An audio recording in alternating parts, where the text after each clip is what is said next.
Andre has worked and put together a little pack of 3 or 4 slides to talk you through what we think the next sessions are going to be and the context for them, just so we've got a sort of common base to work from. So apologies if you know this very clearly already, but I thought it was helpful to just restate what I think we're trying to achieve. So, Andre, over to you.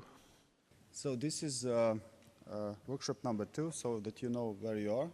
It's about economy of culture. I'm Andrej Horvat, rapporteur, Anthony Lili, the moderator. And we have a little bit change in this program. Just to remind you once again what we are talking about. In May there was a produced communication from the Commission on European Agenda for Culture in a Globalizing World.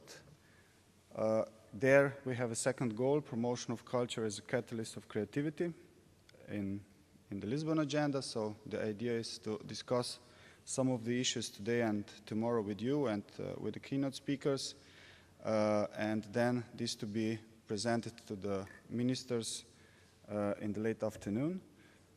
Today we had already the first workshop that was started with the keynote speaker of Eric Braun of Erasmus University of Rotterdam, and now I would like then to invite, of course, the second.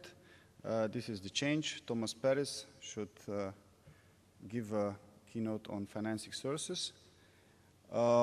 Then tomorrow we start at 9:30, and we have plenty of time for discussion for not only open all the issues we have in our hearts, but some of them should be closed as well.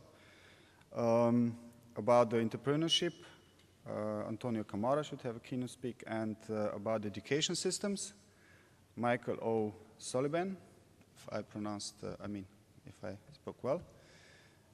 And the idea from the very beginning in the morning, in the afternoon, of Michael and me is also to define somehow this topic of European Year of Creativity and Innovation, so how to influence this also with this forum, maybe some of ideas what this really should be, what contribution should be, in what direction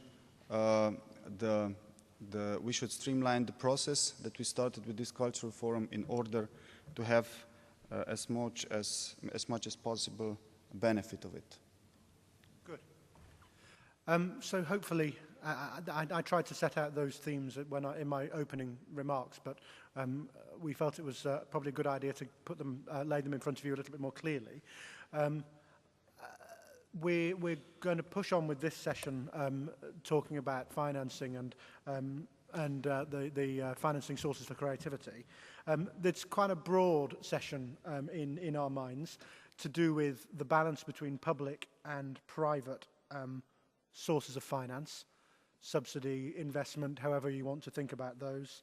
What we can learn from interesting local, regional and national experiences of how to make financing, both public and private, work, and then move into the conversation about how existing community funds could be used and make a better contribution to culture in this wide horizontal sense, including the structural funds, as even when that comes up.